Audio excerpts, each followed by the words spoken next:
자, 반갑습니다. 2017년 12월 17일, 12월에 벌써 세 번째 일요일이고요. 대림절 세 번째 주간입니다. 날이 추워졌는데 다음 주에 한 50도까지 다시 올라간대요. 날씨가 요상합니다. 감기 조심하십시오. 지난 목요일 날 아침에 눈이 왔죠. 울루멘틱은 2시간 딜레이를 했고 이 아래쪽으로 내려간 곳에서는 스노우데이를 한 곳들도 있었어요. 그런데 우리는 정상 등교를 했습니다. 덕분에 한바탕 소동이 났죠. 자동차들 때문에. 눈이 그 학교 시작하는 시간에 왔어요. 딱 맞춰서 그것도. 그러다 보니까 이제 길 막히고 그래서 스쿨버스들이 이제 늦게 오고 가고 하게 됐습니다. 그런데 사실은요, 눈이 왔다라고 하는 것 자체가 그렇게 큰 문제는 아니었어요. 스쿨버스라고 하는 건 워낙에 크고 무겁고 또 뒷바퀴가 이 듀얼 타이어니까 두 개가 그냥 빙글빙글 도니까요. 얼음이 얼어서 그 위에 얹히지 않는다면 웬만한 눈 정도는 그대로 밀고 갑니다. 근데 승용차는 그렇지 못하잖아요. 승용차는. 그러면서 눈이 오고 스쿨버스가 늦어지니까 부모들이 뭐라고 생각을 하는가 하면 내가 직접 데려다 주는 게 더 빠르고 안전하겠다라고 하는 생각을 하고 자동차를 끌고 나온단 말이죠. 그 덕에 이제 여기저기서 미끄러지고 멈춰서고 천천히 운전을 하다 보니까 더 큰 문제가 됐습니다. 특히나 뭐 아시는 대로 195번에서 그 중학교로 올라가는 그 언덕길은 승용차가 한번 미끄러지기 시작하면 방법이 없죠. 그러니까 올라가다 보니까 차들이 다 이러고 서 있더라고요.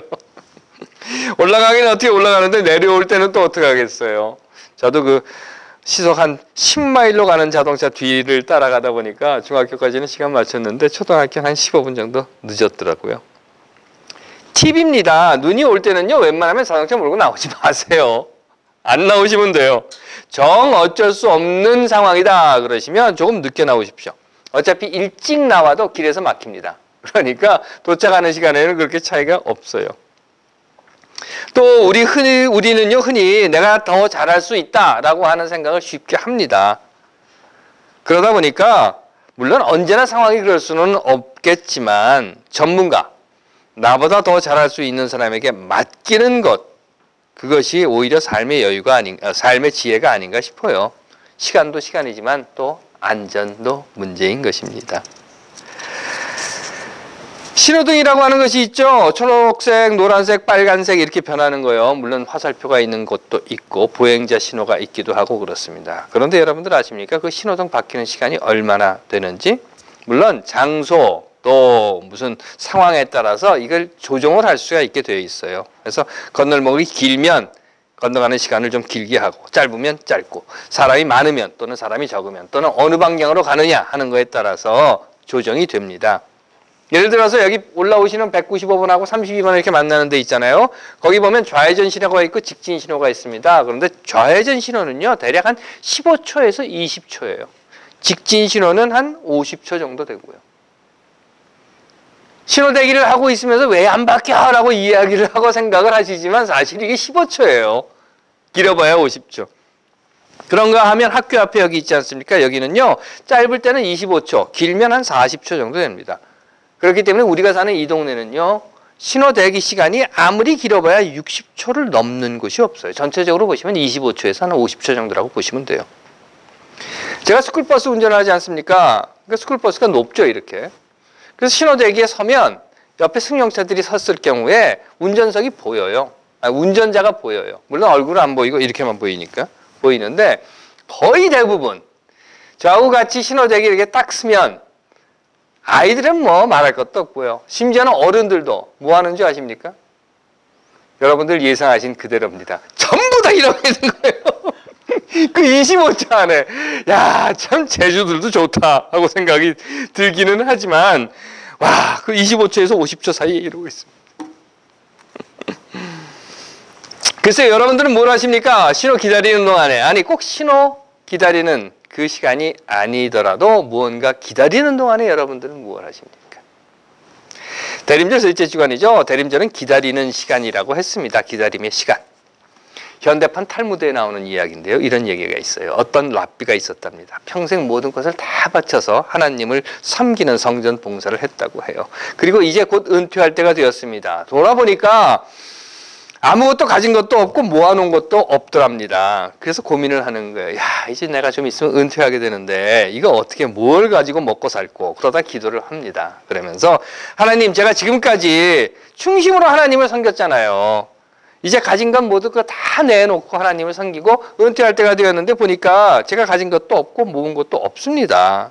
그런데 나이 들어서 이제 은퇴는 해야 되겠고, 그러면 어찌해야 합니까? 저도 먹고 살아야 하니까 하나님 딱 한 가지 기도만 들어주십시오. 그 기도는 다른 것이 아니라 그냥 로또 하나만 딱 맡겨 주십시오. 2장도 말고 딱 한 장만 맡겨 주십시오 하고 기도를 했대요. 6개월이 지났는데 아무런 소식이 없더랍니다. 그래서 다시 기도를 한 거예요. 이 랍비가, 하나님, 지난번에 기도한 지 6개월이 지났습니다. 이제 정말 얼마 남지 않았는데 2장도 필요 없습니다. 딱 한 장만 맡겨 주십시오 하고 기도를 하고, 그래도 또 아무 소식이 없더랍니다. 이제 곧 내일 모레면 은퇴할 때가 됐는데 이 랍비가 속이 타기 시작했죠. 그래서 다시 기도를 하는 거예요. 하나님, 어째 이러실 수가 있습니까? 내가 평생을 하나님을 위해 성전을 봉사를 했고 일을 했고 더도 말고 덜도 말고 그냥 딱 로또 한 장만 맞게 해달라고 기도를 했는데, 그래서 그냥 은퇴한 다음에 먹고 살 만큼만 제가 필요하다고 이야기를 했는데 왜 아직까지도 아무것도 안 해주십니까? 정말 저 속이 다 죽게 생겼습니다. 그랬더니 그때까지 잠잠하게 계셨던 하나님께서 이렇게 대답을 하시더랍니다. 야, 이놈아, 나도 속이 타서 죽겠다. 도대체 로또 티켓은 언제 살 건데? 지난주에 이어서 세례 요한 이야기입니다. 세례 요한에 관한 기록은 신약성서 복음서에 나와 있어요. 하지만 뭐 요한복음 또는 마태복음, 마가복음은 조금 누가복음과 다른 이야기를 합니다. 다른 복음서들은 그냥 세례 요한이라고 하는 사람이 있었는데 예수에게 세례를 주었다라고 하는 것으로 그치지만, 누가복음에서는 그 부모가 뭐 사가랴고 엘리자벳이고 뭐 이런 이야기들이 쭉 나와요. 어쨌든 간에 이런 각기 다른 이야기를 전한다 하더라도 공통적으로 하는 말은요, 세례 요한은 회개하라는 말을 하면서 사람들에게 회개의 징표로 세례를 주었다라고 하는 겁니다. 그리고 세례 요한이 했다는 말은 다 똑같이 이렇게 전하고 있어요. 회개하라, 천국이 가까웠느니라. 천국이 가까이 왔다는 겁니다. 당연하죠. 천국이 지금 오고 있어요. 그러면 작년보다는 금년이 더 가까워진 것이고, 지난달보다는 이번 달이 더 가까워진 것이고, 어제보다는 오늘이 더 가까이 온 것입니다. 그건 부정할 수 없는 것이에요. 하지만 그 말을 역으로 보면요, 뒤집어 보면 이런 겁니다. 천국이 가까워 왔다라고 하는 말은 아직 천국이 오지 않았다는 거예요. 천국이 오지 않았고 우리는 지금 천국을 기다리고 있는 상황이다라고 하는 겁니다. 천국을, 오고 있는 천국을 기다리고 있는 때라는 의미인 거죠. 지금 오고 있어. 가까이 왔어. 이런 겁니다. 아이들을 데리고 어디 가시면 아이들이 차를 타자마자 하는 소리가 있어요. Are we there yet? 이 이야기. 끊임없이 도착할 때까지 Are we there yet? 하고 이 이야기를 합니다. 마찬가지로 천국 왔어? 언제 오는데? 하는 그 외침 속에서 세례 요한은 이렇게 이야기합니다. 가까이 왔어. 가까이 왔어. 가까이 왔다니까. 가까이 정말 왔다니까 하고 말을 하고 있는 겁니다. 제가 싱가포르에 있을 때 몇 차례 그 투어 가이드 아르바이트를 했던 적이 있어요. 당시 그 아는 사람이 여행사를 했었는데 관광객들이 급증을 하니까 이 친구가 저한테 목사님 딱 한 팀만 맡아주세요 이러는 겁니다. 그래가지고 팀을 몇 번 맡았던 적이 있는데, 지금은 어떤지 모르겠습니다만 당시는요, 말레이시아를 가면 한국 가이드가 같이 간다 하더라도 현지 가이드를 돈 주고 하이어를 해야만 했어요. 물론 한국말 못합니다. 그래도 현지 가이드를 같이 데리고 가야만 했던 것은 아마 그 자리에서 일자리를 만들 수 있기 때문에 그랬던 것 같아요. 여하튼 간에 현지 가이드한테 돈을 주고 같이 다녀야 되는 겁니다. 그런데 한국말을 전혀 못하는 말레이시아 가이드라 하더라도 할 줄 아는 한국말이 있어요. 들어보신 분들도 계실 줄 압니다만 이겁니다. 빨리빨리. 이거는 어디 가나 다 알아요. 말레이시아 가이드들도 빨리빨리 이거는 잘합니다. 사실 이 사람들이 참 느긋한 민족 특성을 가진 사람들이에요. 원래 더운 곳에 사는 사람들이 느긋하지 않습니까? 그래서 점심 먹고 나면 낮잠도 한 잠 자주어야 하고 그런 사람들인데, 어쩌다 한국 관광객들하고 같이 다니면서 배운 게 그거예요. 빨리빨리. 도대체 왜 그럴까? 글쎄요, 아마도 우리는 기다리면 내 차례가 오지 않는다라고 하는 것을 체험하며 살았기 때문에 그런 것이 아닌가 싶습니다.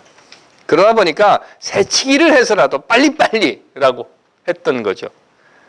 글쎄요, 속전속결, 무조건 다 나쁘다고는 말할 수 없을지도 모르겠어요.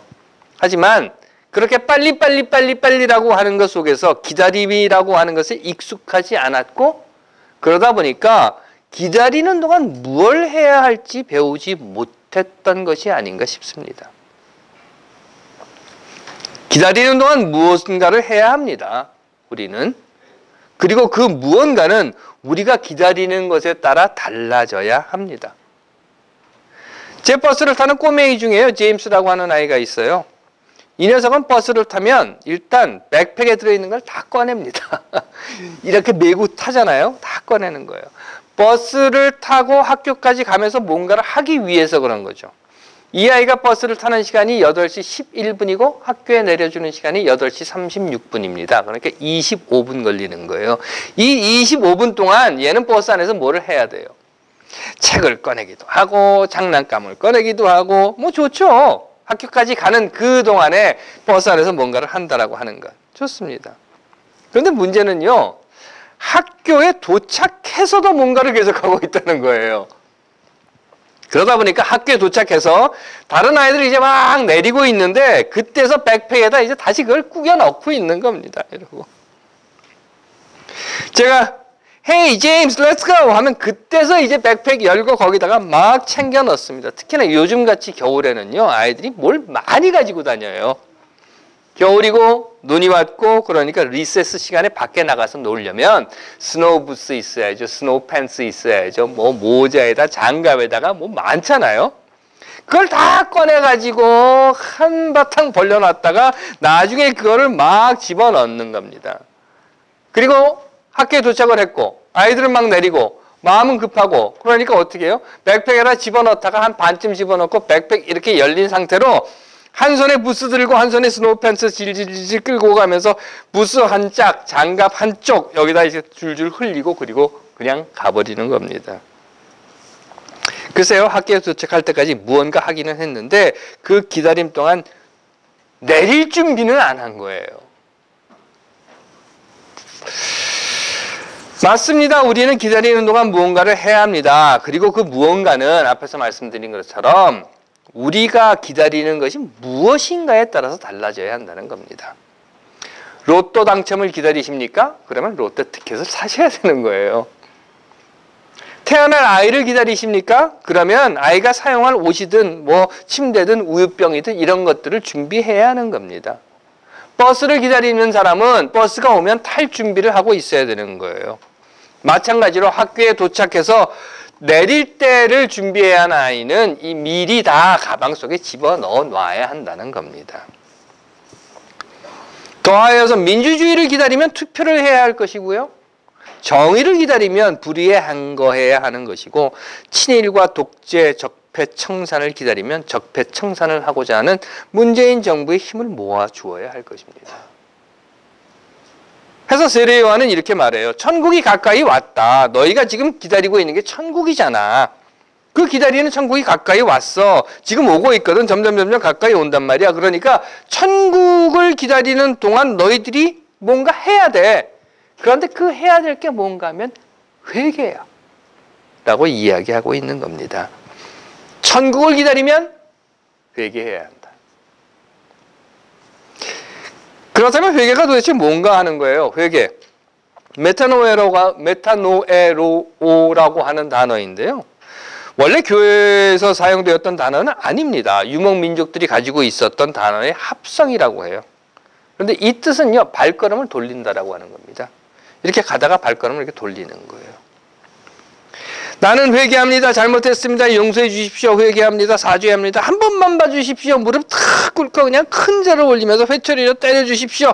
넙죽 엎드려 절을 하고 딱 이번만 한 번만 더 찍어주십시오. 이건 회개가 아니라 사기입니다.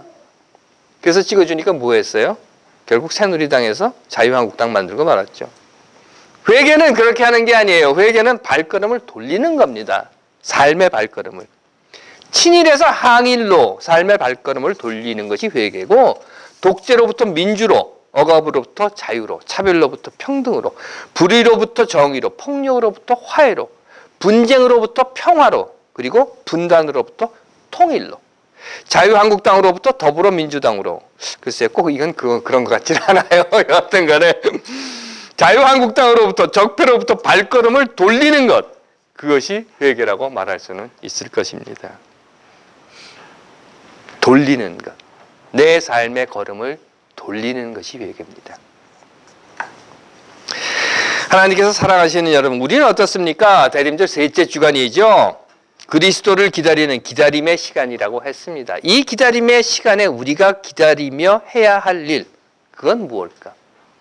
세례 요한은 천국을 기다리며 너희들이 해야 할 것이 바로 회개다 라고 이야기했지만, 저는 이렇게 말씀드리고 싶어요. 혹시 지금까지 하나님을 등지고 걸었던 그런 발걸음이 있었습니까? 그러면 이제는 발걸음을 돌려서 하나님을 바라보고 걸어야 하는 것, 이것이 우리가 해야 할 일이고, 혹시 지금까지 미움 속에서 살았다라고 하면 이제는 발걸음을 돌려서 용서의 삶의 걸음으로 돌려야 하는 것, 또 혹시 지금까지 불평 속에서 살았다면 이제는 발걸음을 돌려서 감사 속에서의 걸음으로 살아야 하는 것, 혹시 지금까지 불안과 초조와 근심 속에서 살았다면 이제는 발걸음을 돌려서 믿음 안에서 담대하게 사는 길로 가는 것, 돌아서는 것, 이것이 바로 세례 요한이 오늘 우리에게 요청하는 회개다라고 저는 말씀드립니다.